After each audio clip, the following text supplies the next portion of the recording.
বলি বিরিয়ানি প্রেমীরা সব কোথায় গেলেন? আজকের ভিডিওটা শুধুমাত্র আপনাদের জন্য বানিয়েছি। আজ আমার বাড়িতে নিয়ে চলে এসেছিল বিরিয়ানি। আমি তো অনশন করেই দিয়েছিলাম, আজ বিরিয়ানি না আনলে রান্নাবান্না বাড়িতে তো হবেই না, খাওয়া দাওয়া থেকেও সবার উপোস। সেই জন্য বড়মশাই আর দেরি না করে চলে গেল বিরিয়ানি আনতে। জানে তো নাহলে আর সারাদিন ভাগ্যে কিছু জুটবে না।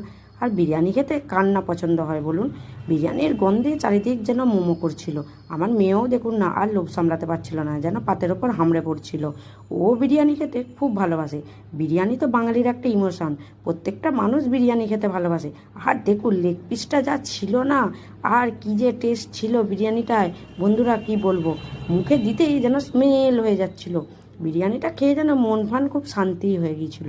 আমিও বিরিয়ানির সমস্ত কিছু অ্যারেঞ্জমেন্ট নিয়ে বসে পড়েছিলাম, আবার খেতেও লেগে গিয়েছিলাম। বাড়তে বাড়তেই একটু আর জিভের জল সহ্য হচ্ছিল না, টপ টপ টেস্ট করে নিচ্ছিলাম মেয়েতে আমাতে।